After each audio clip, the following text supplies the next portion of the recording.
Well, greetings, Cap fans, and welcome to episode 188 of the Captain America Comic Book Fans Podcast.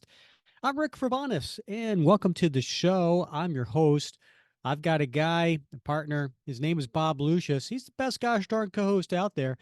And this is the part where I change up my greeting. Oh, Bob. Now, better men than me have failed drinking from that unholy grail. You got me all wrong, baby. Nah, honey, I'm good. Again, you have stumped the chump. Really? Yeah. All right. I mean, Yeah. maybe I need to stop doing my best William Shatner speakeasy and do Uh, more of nah, honey, I'm good. I still wouldn't get that one. You I've don't heard know the that song. I song? know the song, but I don't know who sings it. Yeah. I have no idea. I don't Oh, know. it doesn't matter who sings it. It's Andy Grammer, but It's the whiskey um, whiskey whiskey yeah. Beatles or something. No, his name's Andy Grammer. Andy Grammer. All right. Yeah. Yeah, honey, I'm good. That's the name of the song. Okay. Bob, why am I singing that to you today? I have no idea. I have no idea why you're singing "Honey." I'm good. Yeah. Yeah, Well, maybe if you read the story that we're covering tonight, I you did. Does it have? might. Is there a bear in it? Is Winnie the Pooh Uh, in it? no, not at all. Bob, this show always goes a little better Hmm. when you prepare for Yeah, well, it's hard to follow your stream of consciousness sometimes, even with the it. best of research. But I'm sure it'll all come together like some mass murderer, serial murderer, Yeah. garage project. Right. So, yeah. Uh-huh. Yeah. Welcome to my life. Right. Yeah, what are we covering today? Well, that would be Marvel Team Up. What is it? 128. Marvel one what? 128. Yeah, I should 128. I should come prepared, right? Whatever. Yeah. Yeah. Marvel Team Up 128. So this was a 1983 comic. And we don't cover Marvel Team Up in have we covered it yet? I don't know if we have, but I don't think we have. yeah, Spider-Man typically has been the main character in that series. And then another Marvel character comes in, and it could be anybody. And Captain America has been in the series a few times. This is the story, and I gotta tell you, now when people see the cover, they're gonna be like, "Oh, I know that one."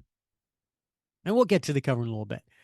But to me, I really enjoyed this story because my favorite time period, my dream team of Captain America creators was when J.M. DeMatteis was writing, Mike Zeck was the penciler, John Beatty was the inker, Bob Sharon was the colorist, Mark Grunwald was the editor, Jim Shooter editor in chief. This was uh, the creative team that I really enjoyed. I enjoyed that period of Cap. I thought J.M. DeMatteis really had a finger on what made Steve Rogers tick. He gave him a personal life, and this is like a bonus issue of that time period because J.M. DeMatteis is writing this story, and it picks up just a couple months after another story. And so the villain in this issue is Vermin. Right. You remember Vermin? Yeah, of course, right. One of Zola's little helpers, right? He helped Zemo create him, right? Yeah, yeah, Yeah. yeah. So Vermin is in this issue, and what's great is if you remember, we covered this four-issue story arc, which Hmm. was um, the I guess the launch of Helmet Zemo as Zemo. Yeah, we did cover that one. That was a great story, and Vermin played a big role in that particular story. Yeah, and if you recall, that was when, I mean, we had seen the rise of the Phoenix, right, where Helmet Zemo attacked Captain America, and that's the famous issue which has the record, done for it, Right? right? Yeah. And we covered that too. Yeah. But then J.M. DeMatteis decided during his run to pluck the Phoenix, who we thought died in that issue, and have him come back as revenge against Captain America. And he had this great plot, right, of how to attack Steve Rogers. And we covered the that 4 issue story arc in episode 32. So definitely check that out. If you enjoy this episode, go back and do episode 32, which we cover those 4 issues, and you get a little bit more backstory of what led to this. And it's, trust me, much better than what we're going to cover today. But the other thing too, I was listening to it, Bob, just to get a little refresher, because I wanted to remember how I did Vermin's voice. And wow, listening to what we recorded 3 years ago as opposed to what we're recording now, gotta say, we're like fine wine, Bob. I thought you were going to say that. Gosh, we sounded so young and energetic, and yet naive. Yeah, I had hair. uh and anyway, yeah, no, it's funny listening to it now. So if you go back and listen to that, just don't hold it against us. We were still kind of young in this whole process. And the other thing too, I highly recommend going back and listen to episode 13, because we had a great conversation with J.M. DeMatteis. Yeah, I mean, that was a great conversation, and we did get to dig in deep about a lot of controversial questions, particularly those around Snap Wilson. But overall, he's just one of the greats in the Cap mythos. So hopefully we can get. Might be nice to get him back on some point, Rick. Yeah, and he talked about creating Vermin, because that's where Vermin got his first appearance was in that story arc. All right, so yeah, we'll get to that today. Can't wait to talk about that. Bob, anything new with you? Anything going on? You know, gosh, Rick, not a whole lot. It's that time of year, transitioning from one class to another class, and it's all the snowbirds are leaving Florida, so that's always an interesting time of year. As you get the sense of what's going on when all the vehicle 18-wheeler transport trucks show up and start parking in neighborhoods, and then you can start getting into restaurants as well. So, yep. But on the flip side, we've had unseasonably hot weather this time of year. So, it's going to be a heck of a summer for us. Yeah, I'm really feeling for you, Bob, as I sit here, as you can see, with my double T-shirt on, because it's still a little chilly here in New Jersey. Oh, I'm sorry to hear that. Yeah, yeah. Speaking of t-shirts, so we probably announced the winner of the t-shirt contest. So Right. we have this t-shirt here. It is "What Would Cap Do" challenge coin, right? So for our patrons of the show, we do provide them, as a way of saying thank you, this awesome "What Would Cap Do" challenge coin, which, as you can see on the outside, has different characteristics of Steve Rogers, and then on the other side is the Captain America shield with more characteristics of this. So we don't sell these, but we do give them away to our patrons. And so we thought it'd be really cool to make a T-shirt that had "What Would Cap Do" on that. And we had a little bit of a contest, asking people to give reviews. And Walter Cahill is the winner. We're going to be sending out a T-shirt to Walter. So Walter, I will probably have reached out to you by the time you see listen to this. So, but congratulations, and we hope you enjoy wearing the shirt. Absolutely. And hopefully we get a picture of you in that shirt, Walter. We'd love to see that in the Facebook group. Remember, pants. Rick's the only one who can wear that shirt without pants. So please, uh, pants in the photo. yeah, that is key. Yeah, thanks for bringing that up, Bob. Are you wearing pants today? Because you don't normally. Absolutely not. No, Okay. no. I Yeah, told you we it was can hot all. down here. What more do I need to say?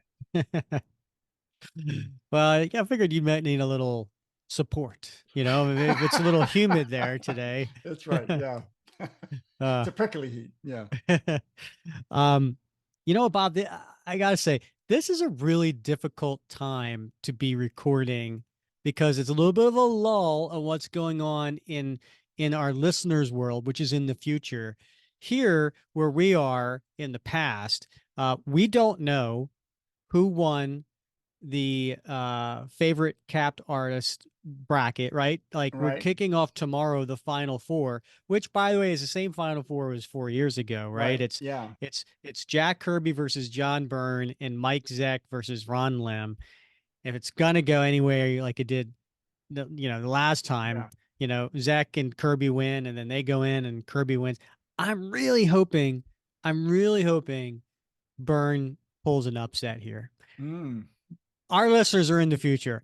They Yeah. they know what happened, right? Yeah. What do you think's going to happen, Bob? I think it's going to be the exact same turnout as last year. Okay. I Well, not just last year, 2000. 2011 or Yeah, it's 2021. yeah, I 2021. think it's inescapable. It's the gravity well. I mean, we're stuck in the gravity well of nostalgia. Yeah, that's true.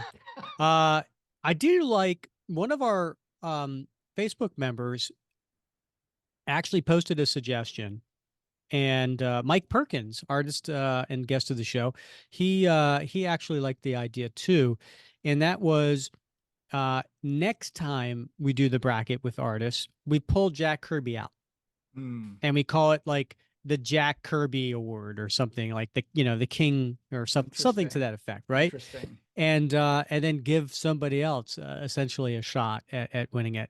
Now, Mike Perkins had an idea. I don't know how feasible this is. You tell Yeah. me. All right. He said, do that, and then over the course of 10 different winners, every year you pull the winner out, Uh and huh. then when you get to 10, then those 10 go at it.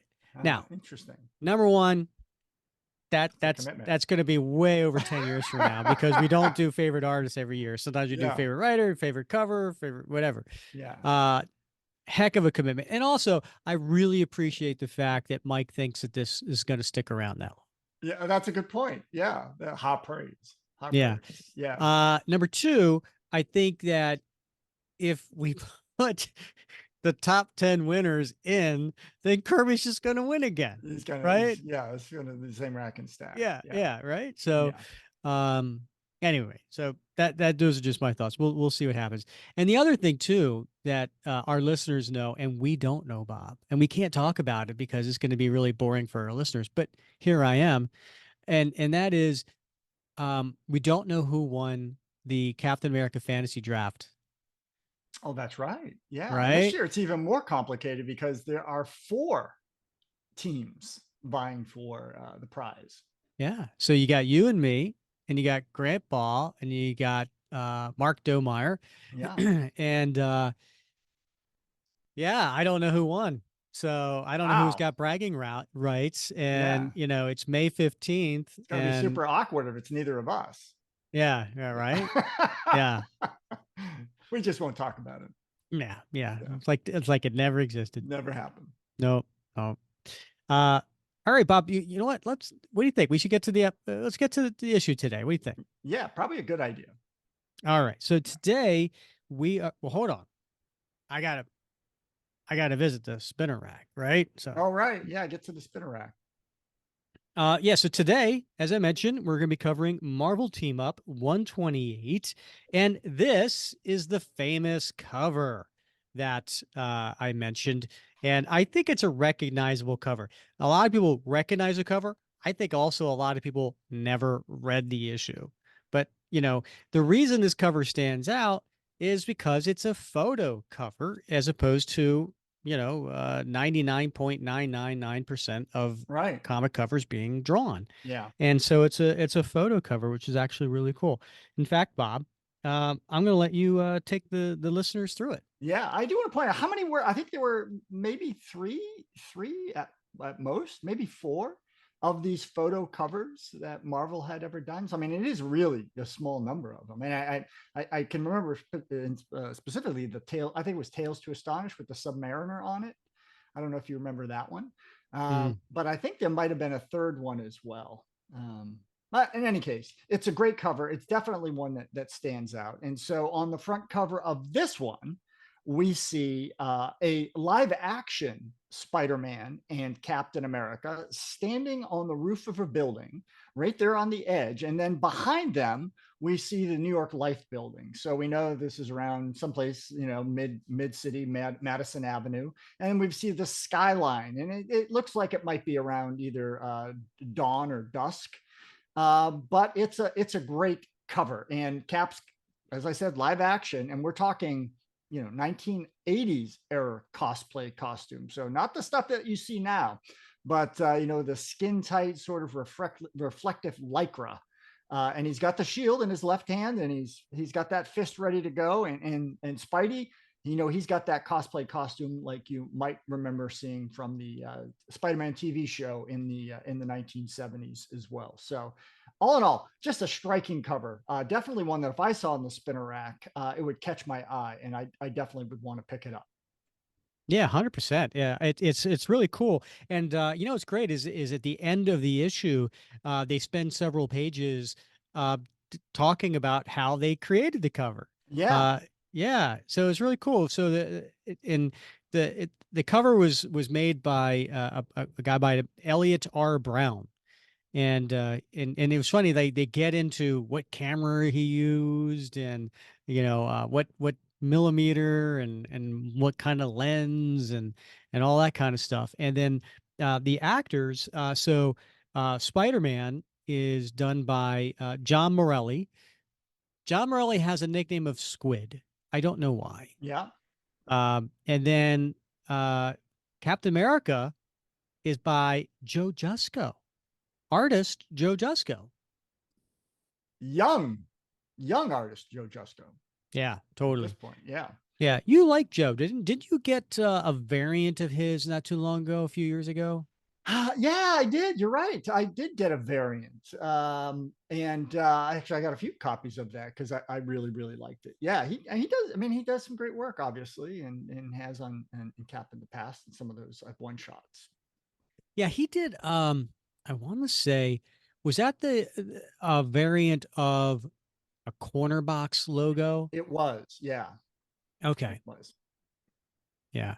Yeah. So the this story came out cover date of April 1983, had a release date of January 18th, 1983.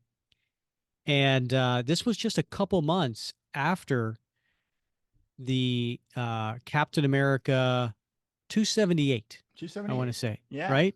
Mhm. Yeah, 278. Now, if you we'll get to a quick recap on that in a minute. I do want to point out something. As you said, at the back end of this issue, I think it's like I think three, maybe 3 or 4 pages.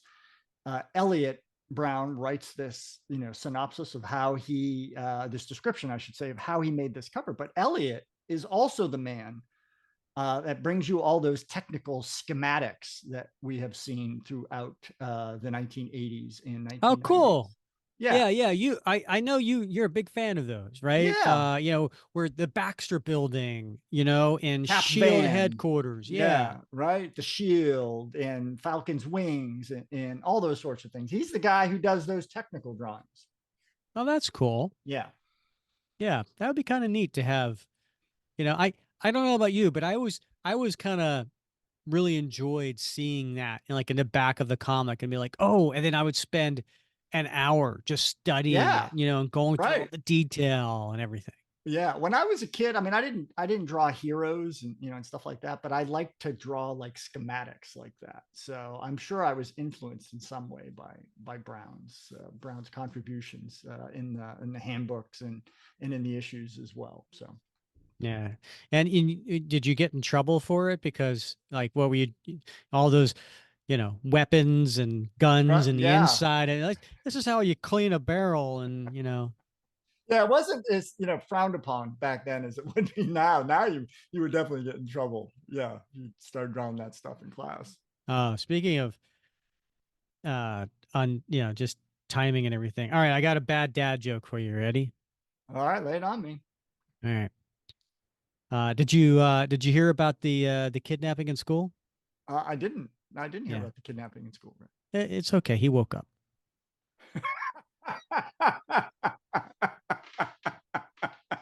I love that one.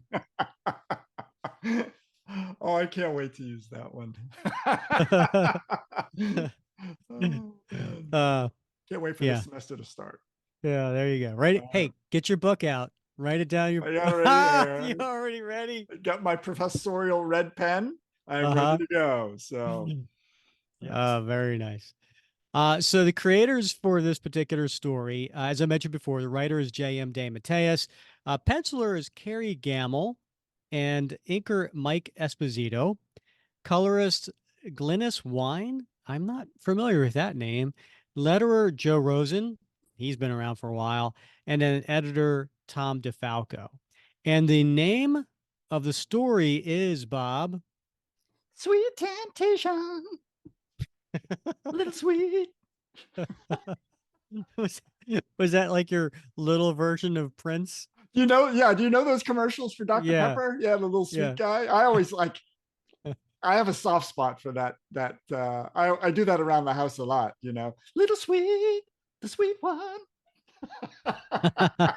I'm I'm sure that doesn't get old at No, all. not at all for them. They love it. Yeah. Yeah.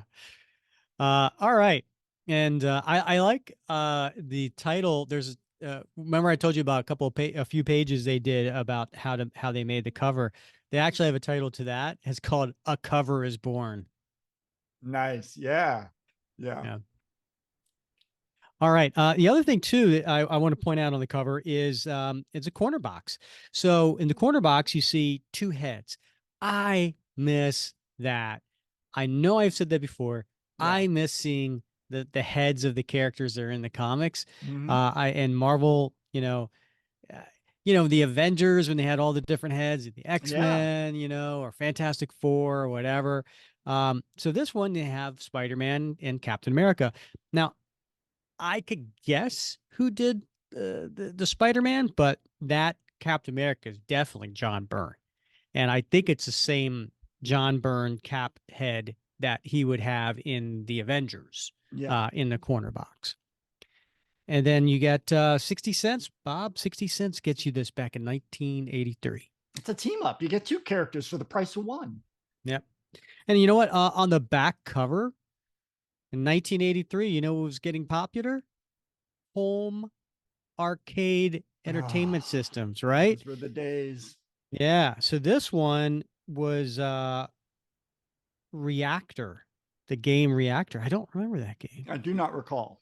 And it was made by Parker Brothers, but I don't know if like that was in your Atari, if that was in I don't oh yeah, yeah, there you go. For your Atari video computer system or Sears Video Arcade. Nice. Yeah. I remember that Sears Video Arcade. Yeah. I had a friend who had one of those. Right. Yeah. Yeah. He's an odd duck. What the hell's that? It's a Sears Video Arcade, man. My parents don't love me. I'm listen, sorry right now to Yeah. anybody out there who Yeah. had a I Sears know. I arcade know you got it with green or stamps, or but would have yeah. loved to have a Sears arcade and Yeah. didn't have Right. any. I'm just telling you right Yes. now. It was a Right. cheap joke. I just threw it out there. He had the shot, Mav, and he took it. Yeah. I took it. Yeah, Yeah. you give me a low hanging fruit like that. Um, all right, should we get to the inside here? Yes. All right, let me get my readers out. So Stanley presents Spider-Man and Captain America, and then I like it. They did the Captain America logo. That uh, is I should know this. Yeah, I think that is the logo from 1983. Yeah, yeah, it was. They recently changed it to that. Um, and then on here, as Bob pointed out, it is sweet temptation, It's the and little one. Yeah. it is an image of the star of the series, Spider-Man, Peter Parker. And it is a street fair in downtown New York, and you see that there are vendors set up, and games and things like that. Five shots for 25 cents, Bob. Been a long time, buddy. That was a long time ago. In fact, gosh, Bob, this story is 41 years old. Yeah, I know, right? Yeah. Even I wasn't even born when this story came out. Why is that funny? Yeah, no, not funny at all. No. Okay. Yeah. So, yep, Peter Parker in his civilian identity, he's walking down and he's got his hands in his pocket and he's got his head down. He's got kind of like a pensive look on his face. Um, Bob, as big as the trope is of Steve Rogers, man at a time, Bucky, Sharon, like all Right. that Yeah. happened, from the mid 60s to the mid 70s, that Yeah. trope. Peter Parker down on his luck. Yeah. That's got to be just as big. Oh yeah. Yeah. That's definitely. So he's walking here, and behind him are a couple of characters, a couple, if you will. And there's a guy uh, who's carrying a lot of stuffed animals and eating a slice of pizza. And then a young lady with him. She's wearing something almost like business attire for 1983, right? She's got almost like matching pants and It's you it's know it's got the whole leisure suit feel to it. yeah, Yeah. yeah. Yeah. That's We're polyester for sure. and the turtleneck, Bob. You Yeah. you had Oh a thing yeah. about Oh turtlenecks. yeah. And she's carrying her purse and they're walking behind. And by the way, Peter Parker's got his camera on a strap, hanging around his neck. And it reads, it seemed like a good idea to Peter Parker at the time. Spend an evening with friends at a bustling New York City street festival. Lose yourself and your troubles amid the noise and the crowds. But the best laid plans of mice and Spider-Men have a nasty way of souring, as Roger Hochberg and Mia Carrera have already noticed. Peter Parker is not a happy person. Now, I should also mention, Bob, that the angle of this particular shot is taken from the bottom From and the from ground street up. level, Yeah. right? Yeah. And so you see litter on the ground, you see newspaper blowing around, you also see a rat. You do. A toothy rat. Yeah. And it is New York, right? So it's Hmm. not unexpected, I Yeah. guess, right? True. So we turn the page and you have Peter Parker kind of just um, moping around, and his friend reaches out and says, "Peter, what is it? You're walking around like the sword of Damascus is hanging over your head." Peter, now Bob, what is the sword of Damascus? Well, it's non-existent, Rick. That's what it is. It's supposed to be the sword of Damocles. Right. Yeah. So I could see where maybe the writer got confused because there is such a thing in swords called Damascus steel. In fact, my Marine Corps officer's saber is made from Damascus steel. But the sword of Damocles is an entirely different thing from Greek mythology, where the petty king at the time, his name was Dionysius, was having a terrible day, and his little court jester, said, "Oh, I wish I had your life. Why could you be upset?" And he said, "Well, here, have my seat." And he gave him all the wonderful things, but he hung a sword hanging from a single horse main strand above his head, and so he would never know when that sword was going to fall on him, and hence we get the idea of the sword of Damocles. Thanks, Bob. Appreciate that. Yeah. If this was an episode of Cheers, you'd be the Cliff Clavin. Oh, thank you. You totally be the. That means a lot Hey, to me. well, there, Rick. It was a sword of Damocles Oh, back in the 1800s with the Palestinians, and I feel like I'm getting mixed messages from you, Rick. Prepare, don't prepare. I mean, I don't know what you want, but your point is well taken. Why could the sword of Damocles be hanging over Peter Parker's head? He's a good-looking young man, now smart. He's got a job. I'm gonna take a little I'm going to defend J.M. DeMatteis here. All right. You said that the writer could get confused. Yeah. Maybe he wrote that Mia was confused, Could be. right? Could be. You know, that she threw that out there. Seems a stretch, though. I don't know. Yeah. I mean, Bob, she's a dame. What does she know? Again, folks, just the low hanging fruit. uh, Please in the comment section. please don't tell my wife. Um, and so Peter's just kind of ignoring her, and he's thinking to himself, I wish I could answer you, Mia, but I think I'm better off just pretending I didn't hear you, because there's no way I could tell you that as Spider-Man, I have fallen hard for a costume crook named the Black Cat, and that she's intensive care now, very possibly dying because of Doc Octopus. When was that, Bob? That would have been in the spectacular Spider-Man number 76, Rick. Mia, I wouldn't burden you with my problems even if I could. You and Roger are floating on cloud nine, lucky to be sharing feelings that are honest and uncomplicated. My luck is another matter entirely. Not only do I spend half my time fighting supervillains, but I have to go and fall in love with one too. Hey, is that who I think it is? And who is it, Bob? It looks like Steve Rogers out on a night about town with the love of his life, but they're not using that word yet. Oh, that's true. Yeah, it's Bernie Rosenthal.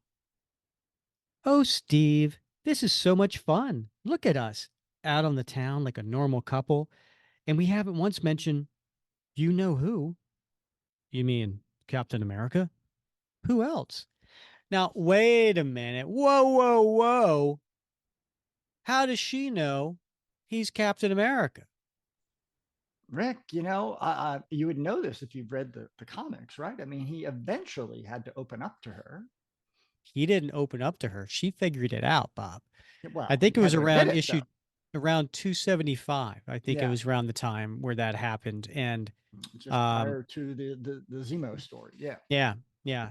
And it was funny when we had DeMatteis on the show. Again, check it out, episode 13. He he talked about that. He said, you know, if I had my wife, you know, and we were out and about, and I had a costume on with a mask, and I was doing something, she would know who I am, Yeah. right? And think Right. about that, right? Like Yeah. Casey would totally Oh figure yeah. out who you were if she saw you out in public with a mask on, just like Meg would for me, Yeah. you know? So yeah, Bernie sees Cap up close in public and she just figures it out. Ever since I found out that you're who you are, our lives have been topsy-turvy. That's why it feels so nice to finally be together like this. Just a man and a woman in love. Whoops. Almost said that word, didn't I? The word is love, and it sends a discomforting shiver up Steve Rogers' spine. For the last woman he dared to love, S.h.i.e.L.D. agent Sharon Carter, was taken from him by a cruel and senseless fate. Since Sharon, since Sharon's death, he's been understandably reticent about matters of the heart, and that reticence has more than once impeded the progress of his relationship with Bernie Rosenthal. Bernie, listen, you don't have to be self conscious about expressing the way you feel. You know that I. Steve? Steve Rogers? Saved by the Bell, eh? That's Peter Parker. I met him when I was doing some illustrations for the Daily Bugle. Well, what brings you here tonight, Peter? You out on a photo assignment? Nah, just trying to shake off some mental cobwebs. I see you've got your sketchbook. Working on something big? Hardly. I'm just doodling for my own amusement. Bob, do you like to doodle for your own amusement? Well, you know I do, Rick. How Yeah. often do you doodle, Yeah, Bob? at least twice a week. Yeah. Yeah. Say, There's a lot of whiteout.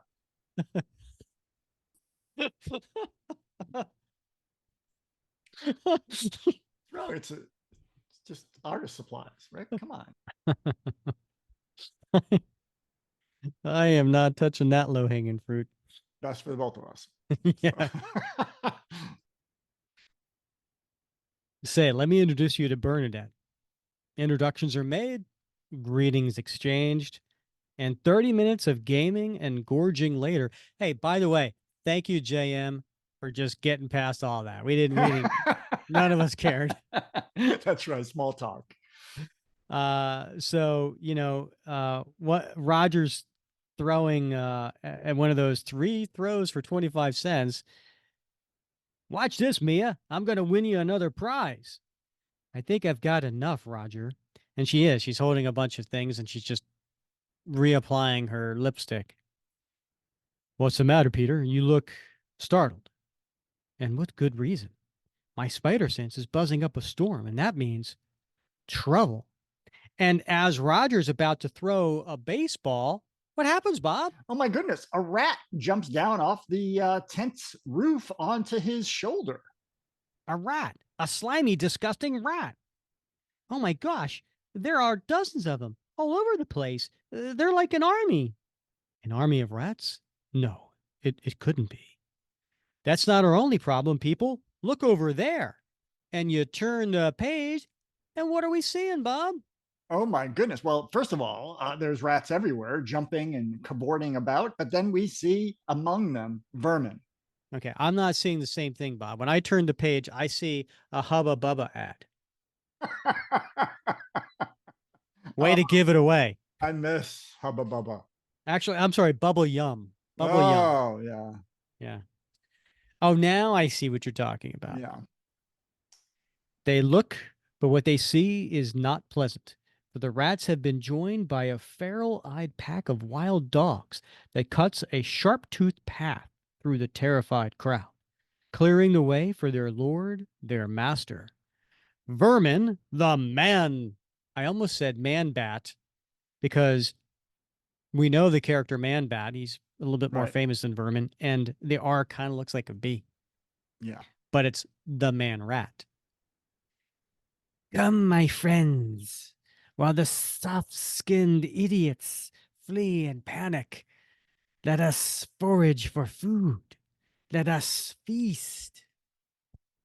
And that's how I did the voice back in episode 32, Bob. There he is. There he is. I love this panel because it has that dog eating a slice of pizza. Yeah. Oh, yeah, in the bottom Yeah. right corner. Yeah. Yeah. I just want to say that's the dedication I have to this show, Bob. Yeah. That's the I kind of know. research I do. Yeah. I went back and listened to episode 32 so I could just get that voice down. Yeah. Did I at that time did I make fun of you for sounding like the snake guy on what's that show that I like? I used to watch with my son with I don't know, Bob. I didn't listen to the whole episode. oh, all right. Yeah. Yeah. Sounds just But like you you're a dead did ringer. sound like you were in the kitchen. Yeah. This was back before we got you the new microphone, and you sounded like you were in the kitchen. Makes sense. I spend a lot of time there. You're like got a slice of. Do you hold a slice of pizza in your I face like do. this I dog? do. Any chance I get. Yeah. Yeah. It is Vermin, just as I suspected. But the last I saw of him was at Zimo's castle in Mexico.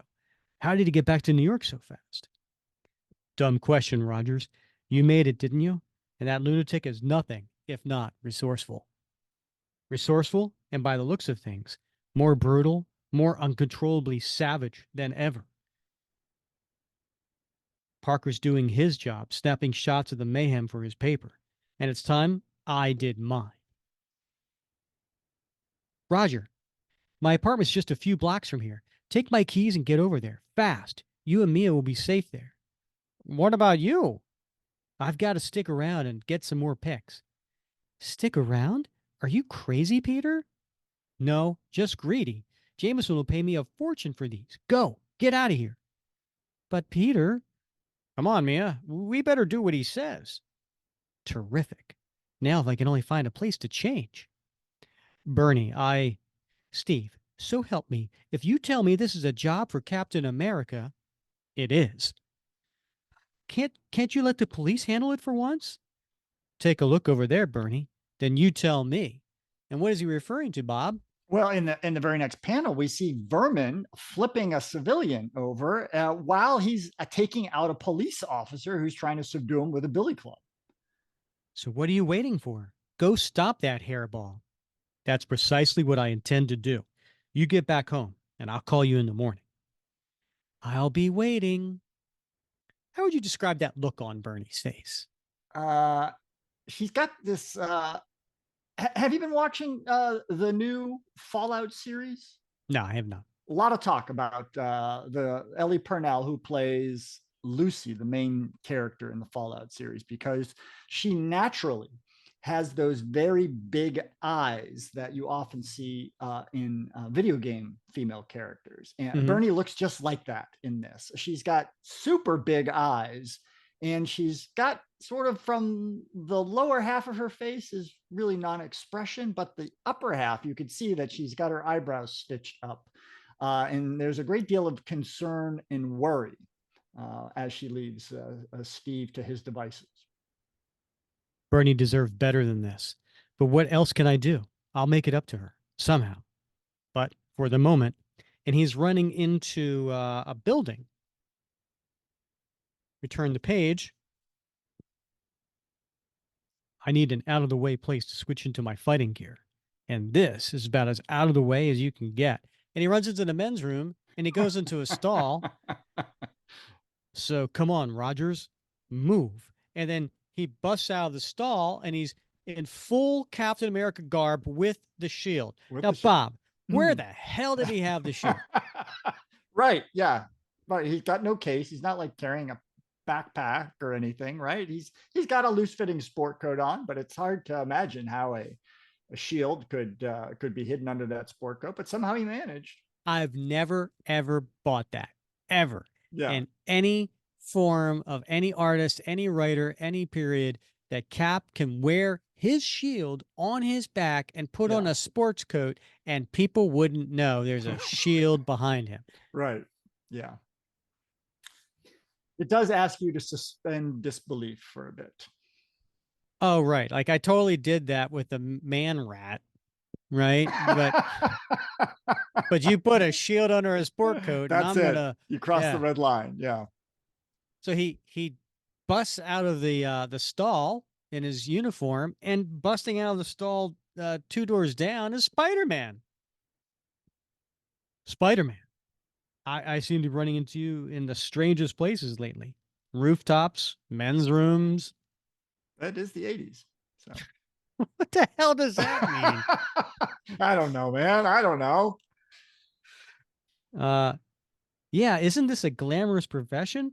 I assume you're about to tackle the weirdo with the rabid entourage. His name is Vermin, and you assume right. Well, then what are we waiting for? Let's get him. And then they leave the men's room, and then a guy, I guess, who's in the stall between the two, he peeks his head out and he's like, only in New York. That's a great So sequence. so then we get to the next page, and there's Vermin, and he's got rats all over him, and he's just eating. What's that, my friends? Oh, I see. We have visitors. The game's over, Vermin. Game, Captain. This is no game. This is survival. In childhood, the city streets were my only home. Now transformed as I have been by the hated Baron Zemo, I shall make them my kingdom. Tear him up. And he sicks the wild dogs on Cap. Now listen, I'm going to give Kerry Gammill some props here. I have heard from artists, some artists hate to draw animals because they say it's just difficult to draw, animals, Mm-hmm. dogs, horses, whatever. And you know, these aren't bad. These are passable. You could, Yeah, they look, I mean, to me, they look frightening. I mean, they're very beefy, rabid dogs. yeah, and So, they're all yeah, showing their teeth, right? and their musculature is done well. So, yeah, he has done a great job on these. There's no point to this, Vermin. We don't have to be enemies. Let me help you. There must be a way to undo Zeman's work and change you back to normal. Idiot.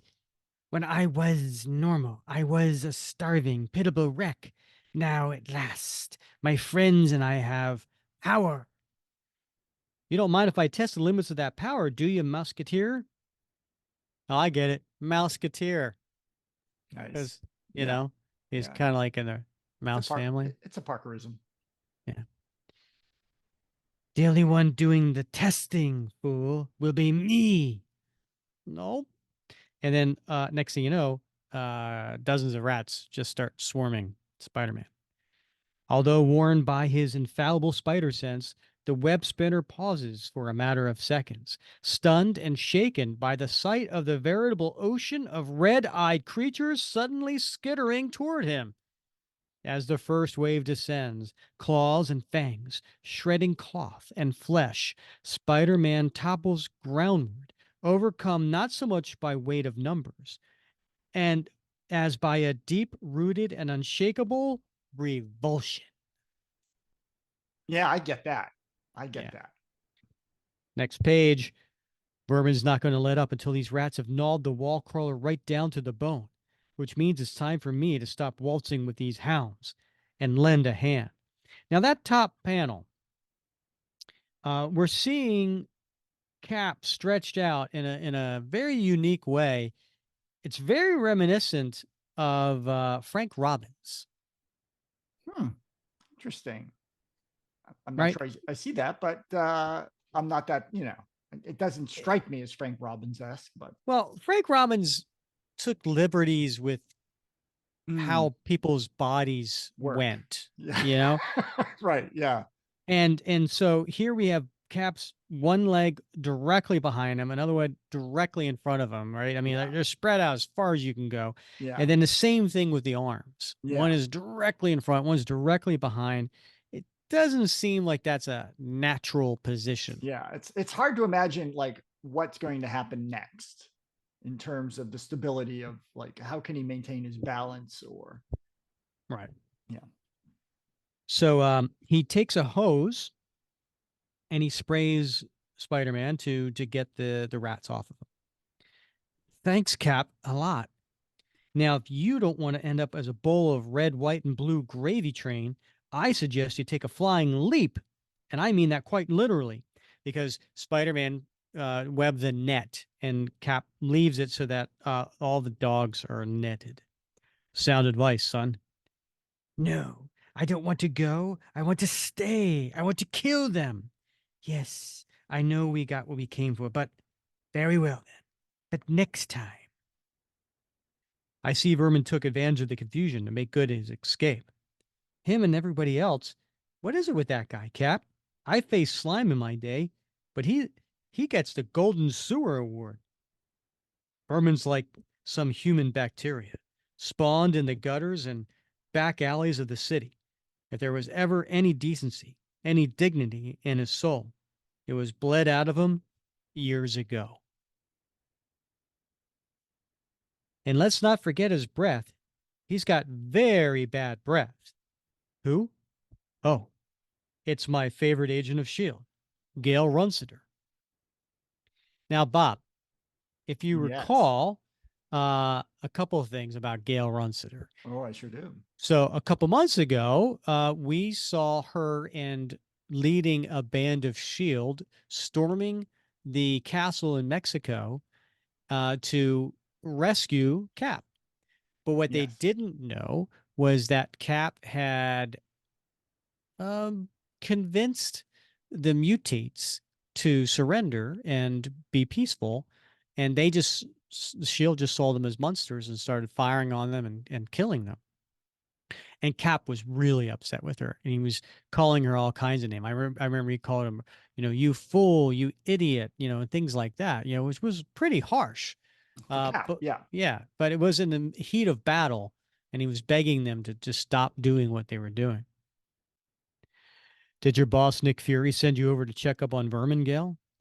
Nope. Tonight I'm just a civilian passing by at the right time.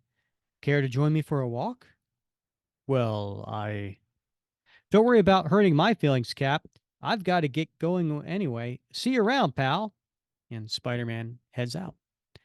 Gale, since you're here, there's something I think we should discuss. The screw up at Zemo's castle, right? Right.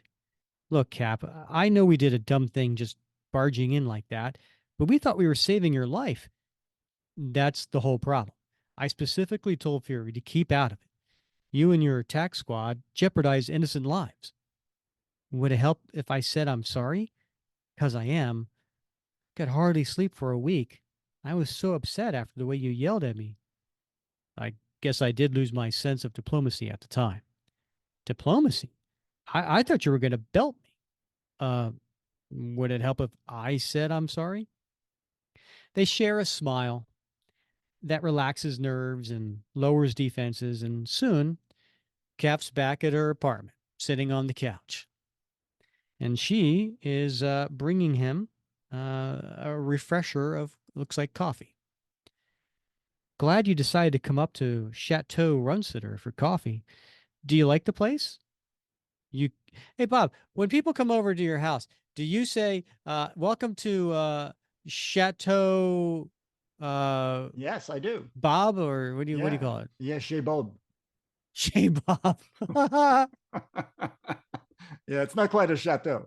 It's just plain old Shay. Yeah. You can't say Shield doesn't pay its agents well. What's this rent? About 600 or 700 a month? Try 2,000. 2,000. When I was a boy, you could have bought an entire apartment building for that much. Well, that was a now, long time ago. now, Rick, Yeah. I did a little research on this. What? Yes, believe it or not. So two Who are thousand you and what did dollars you do with my co-host? in 1983. Do you know how much that would be in today money? Yeah, it would be a lot. It would Yeah, be, I don't know, like I don't know, 5,000? 6,500 thereabouts. A little less than 6,500, but Mm-hmm. that's a serious apartment. It really is. Yeah, Maybe it comes with one of those skylights that opens up at the top and that yeah. Those are right? extra. Yeah, for Yeah, sure. yeah, because Yeah. all the crime fighters need those.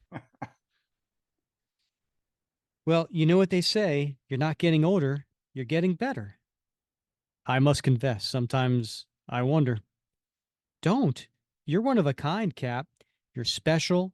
When they made you, they threw away the mold. Oh, geez, listen to me.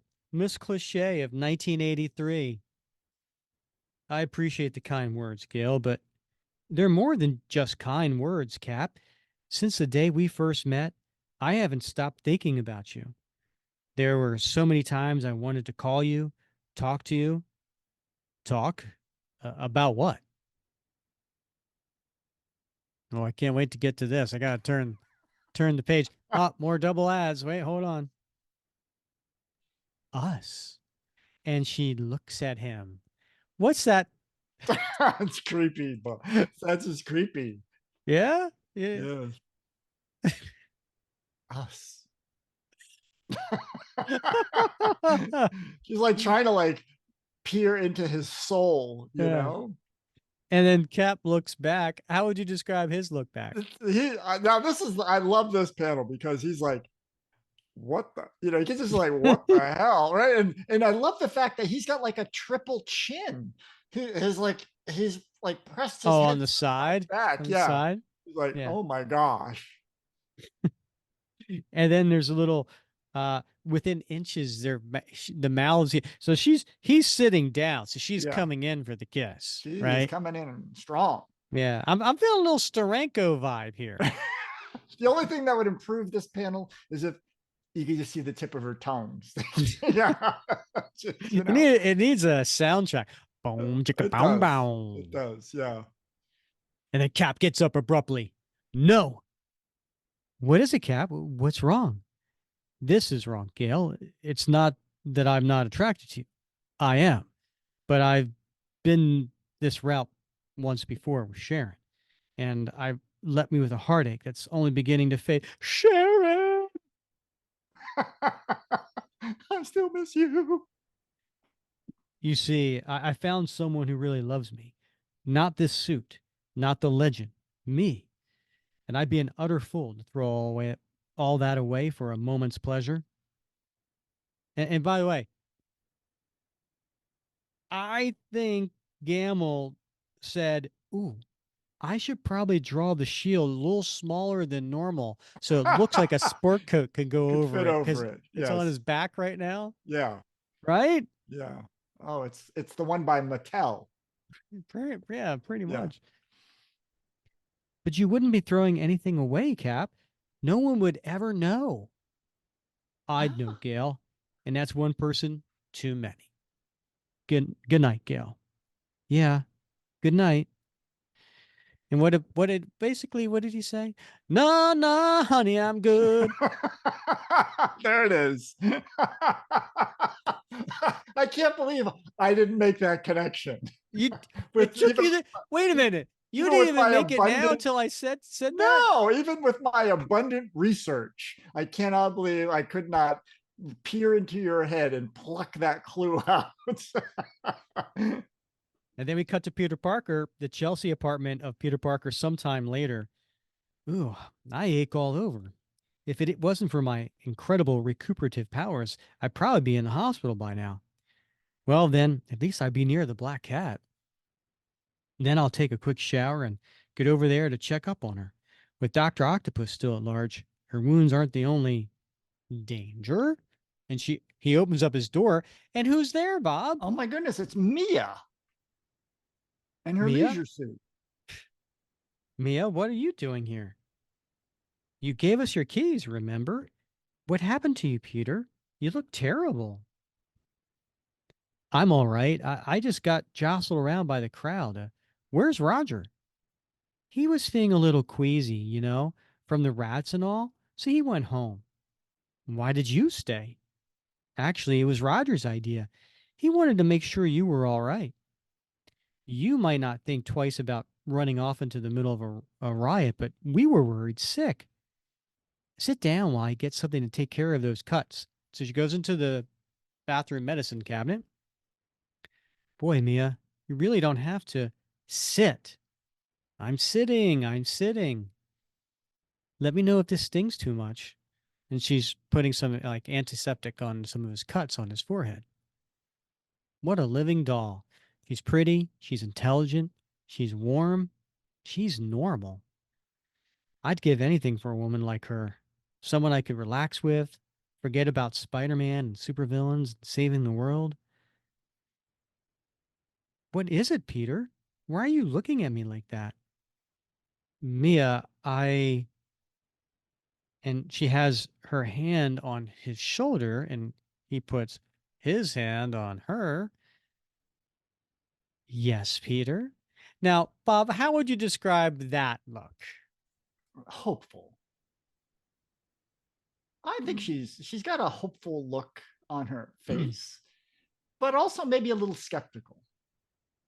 I don't see any skepticism. You know? I can see the hopeful, but I also see a little. It went from sweet and innocent Yeah. to, Yeah. oh, I see that now. how you doing? Yeah. How Hey you there. doing? Yeah. You This know? Marvel team up series has a little bit extra for the readers, doesn't it? Yeah, it really does. And But it's team up in a then very different way. coming from the TV, you want to do the announcer voice coming from the TV, Bob? Oh, you know I do. Just in from WNEW Newsroom, a creature matching the description of the rat like beast who disrupted the San Gennaro East Feast. I'm sorry, Feast. Oh, these cue cards are terrible. Earlier this evening, has apparently barricaded himself into a D'Agostino's grocery on 8th Street, where Vermin.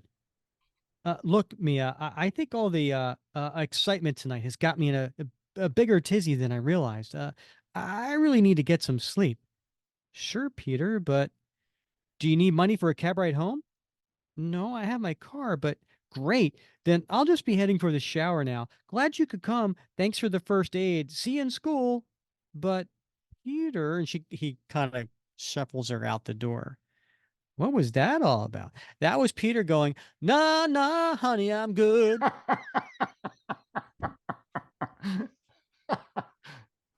Seconds later, and look at that.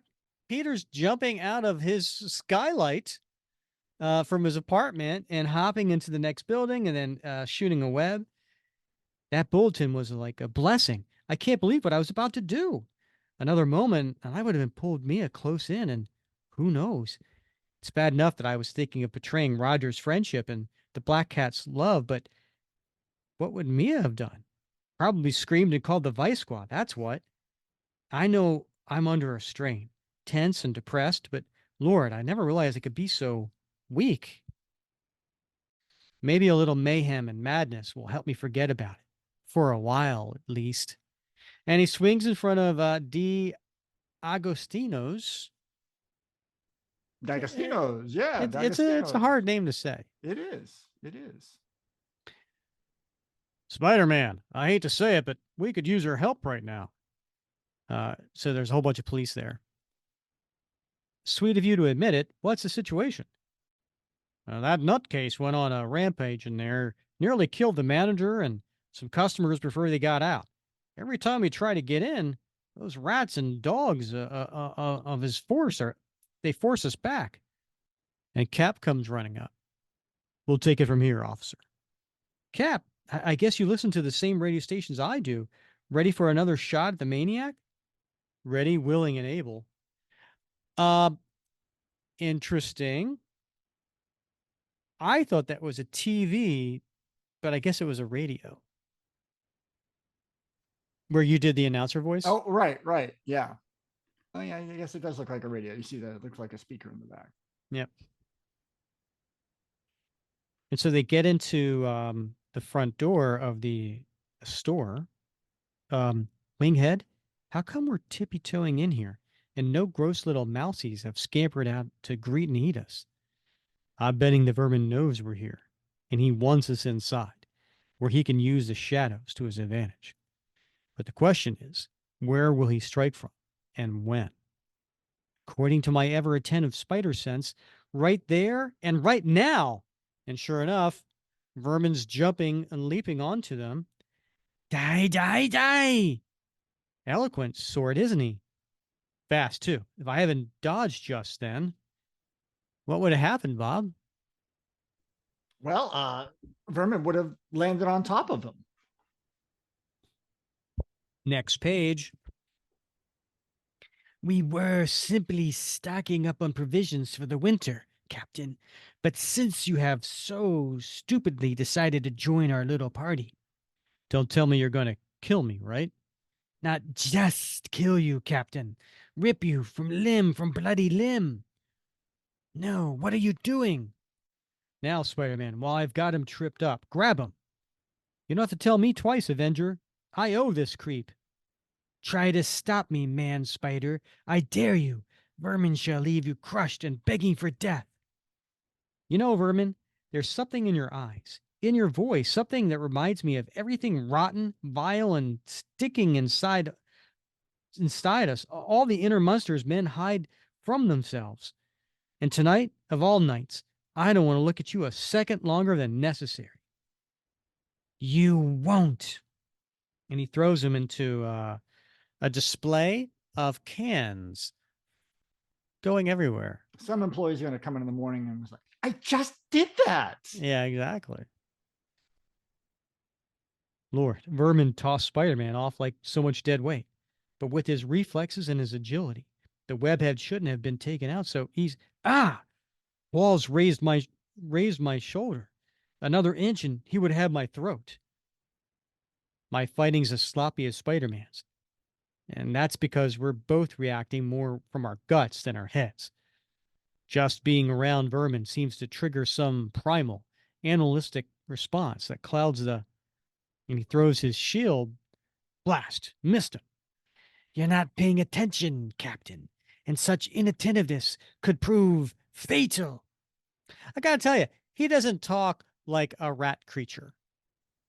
His vocabulary, I should say. Oh no, yeah, he's got a pretty good vocab. Yeah.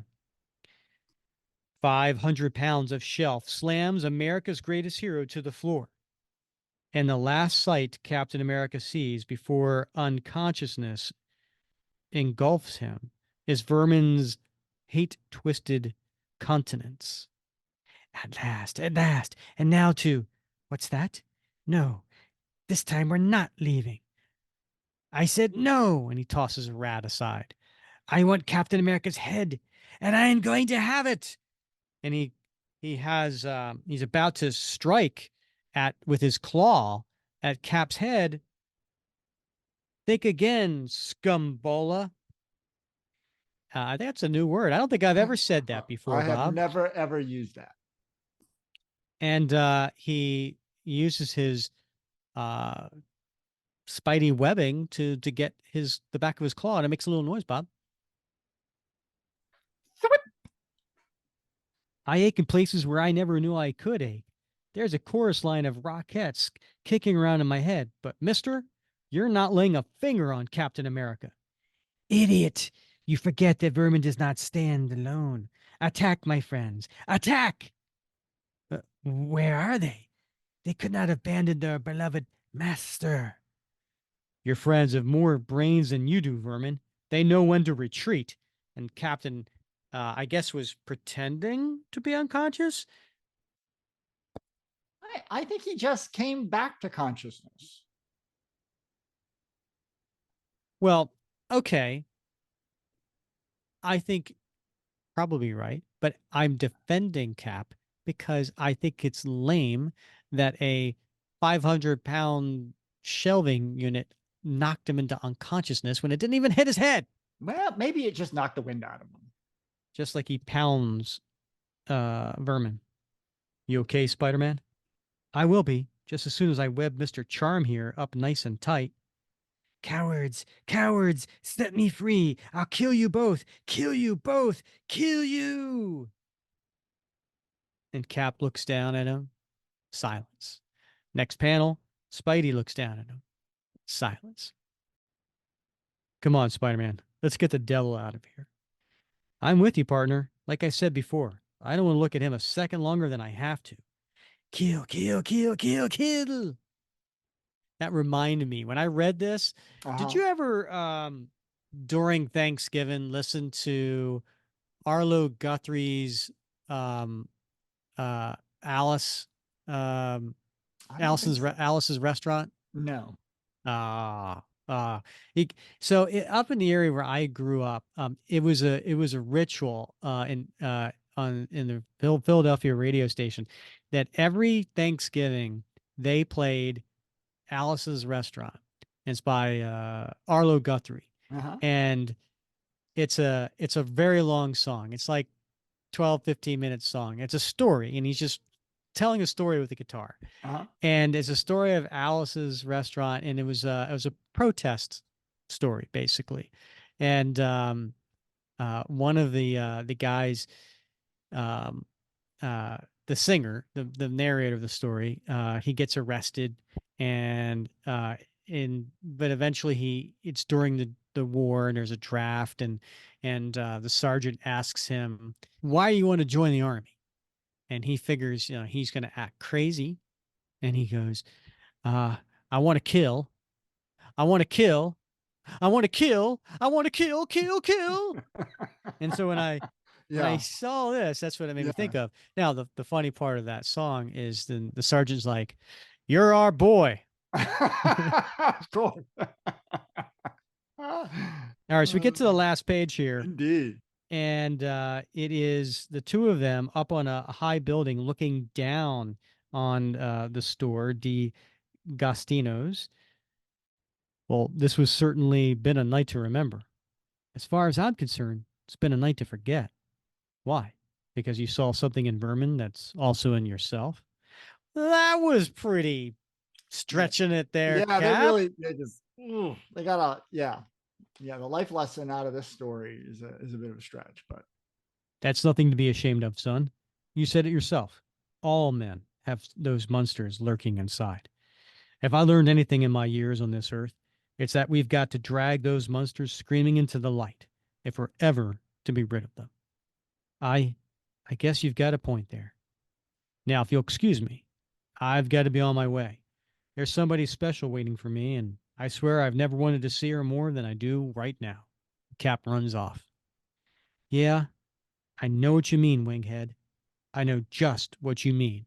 And then he swings away on his webbing, and in the background is a picture of Felicia Hardy, aka Black Cat.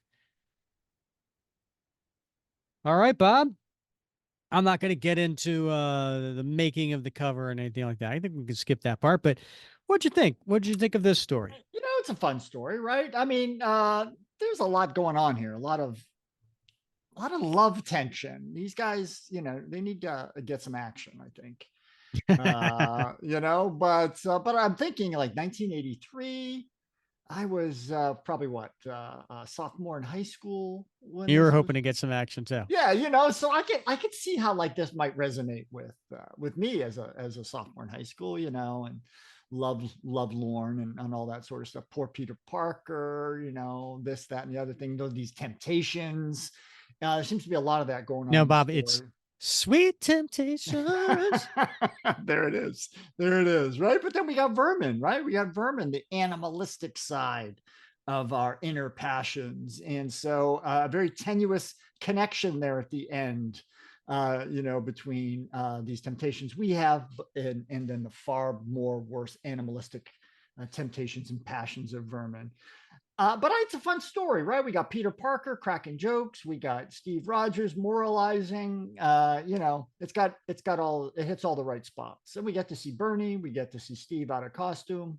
We get to see Spider-Man and Cap working together. Look, it's got all the right bits, for a good story. So I'm glad we did the Marvel team up.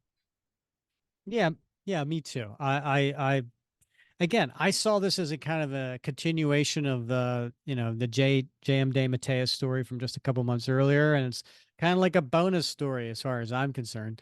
All right, Bob, I Mm-hmm. go first. You do. What's your favorite panel, Rick? But I'm going to go with page 12, which is the one in panel 4.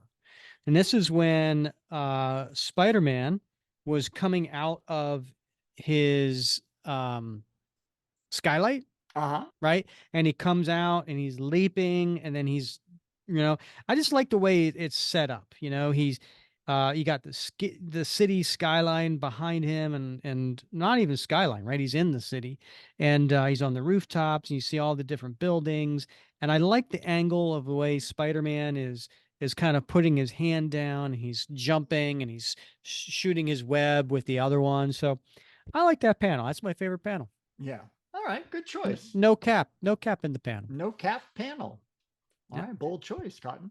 All right. So, I got that reference. yeah. So good. Good. For me, Rick, I have to go. I think it's around page 8 or so. It's Captain Spider-Man coming out of those bathroom stalls. No, no, I wanted that on my t-shirt. You want that on your t-shirt? I totally want that on my Oh my t-shirt. goodness. It is such a great sequence of panels, right? I love the humor, right? I mean, some great art too, because they're both busting out in their own respective ways. Cap using Mm-hmm. his shield to bust through, and Spidey almost like swinging out of his particular stall. But just that whole sequence is really awesome. But the center panel, I think is great, and just the look of surprise on Cap, and he is surprised because he's got that little sort of yellow halo around his head to let Mm-hmm. you know that he's surprised by what he sees. So it's a great panel. Yeah. Yeah, no, I love the panel. I do. I wanted to put it on a t-shirt. What are you putting on a t-shirt? Well, I'm gonna go with it's it's a quirky choice, Rick. It's the middle lower panel of and I think it's around probably page 12 or so. No, a little earlier than that, I suspect. It's the one where Cap's sitting on the couch and you see his profile and he's sipping a cup of coffee, and the Mm-hmm. word bubble above his head says, "I must confess, sometimes I wonder." I'm going with that. You want that on a I t-shirt? do want that. I just want Cap, because have you seen the meme with Kermit the Frog and he's sipping a cup of tea? Maybe. Yeah, I mean, you would recognize it if you saw Uh-huh. it. I see it a lot. Kermit, it's none of my business, but and he's like Kermit sipping a cup of tea, and it's usually that's the start of the meme. I Uh-huh. could see this being a meme right here. Cap sipping the cup of coffee. It's none of my Okay. business, but Nice. All yeah, right. Cool. yeah. Put What that about on a t-shirt yourself? for you. Yeah. Well, I got a pivot. I have Oh, to you pivot. do? Yeah. Mm, uh, I wanted the busting out of the stalls, but I'm gonna go last page, second panel. Cap and Spider-Man shaking hands, Oh and yeah, uh, yeah, and he says, "I guess you got a point there. Now, if you'll excuse me, I've got to be on my way." You know, so yeah. that's a kind of a classic, kind of fun little panel. So I'll put that on a t-shirt. All right, all right. And then how about your time capsule? I'm gonna go with going back to the street fair, Uh-huh.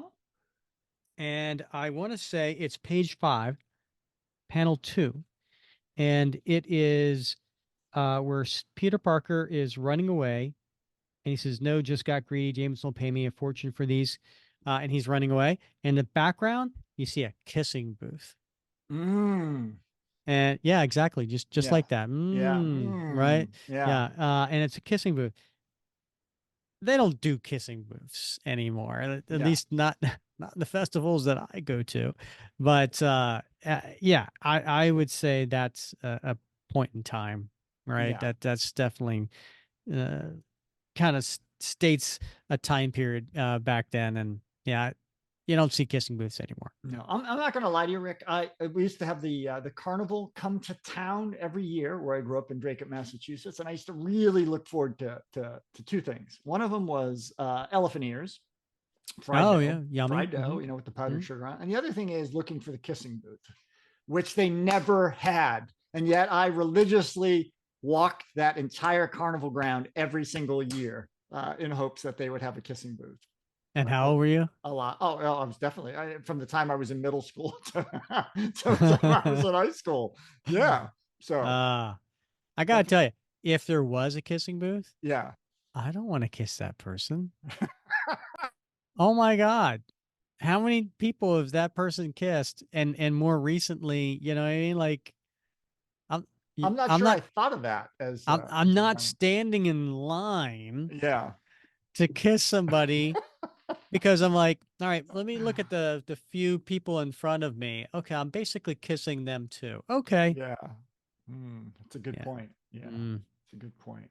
I'm not sure I thought, in terms of hygiene and kissing hygiene back in those days, other than, potentially getting, the kissing disease, mononucleosis. That was so like quicksand and mononucleosis were the two things that scared me most, at that age. And one of them was a hell of a lot more likely.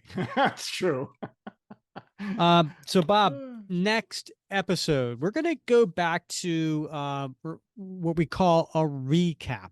Hmm. And so we're today we acted out the panel by panel. And instead we're going to do a recap. So we're not going to act anything out, but we're going to describe what's going on in the story. Then we're going to talk about it. And Yeah. we tend to save that for longer stories because they take a little bit Yeah. longer to get through. So we're going to do something that listen, we're 3.5 years into this podcast. We haven't we haven't really touched Captain America Volume 6, Ed Brubaker's second volume, right? So Right. this was coming back, what was it, like 2010, something like that? 2011. Right. Okay. Yeah. So in 2011, we have Ed Brubaker kicks off a brand new story, brand new series with Steve McNiven, and we want to basically do that first story arc, which was 5 issues.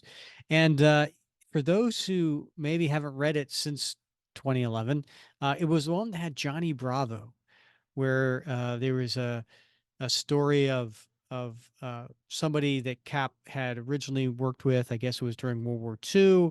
And then he went off into this side dimension and just been plotting his revenge against Cap ever since. And then he breaks free and all hell breaks loose. So, Yeah. fun story by Ed Brubaker and amazing art by Steve McNiven.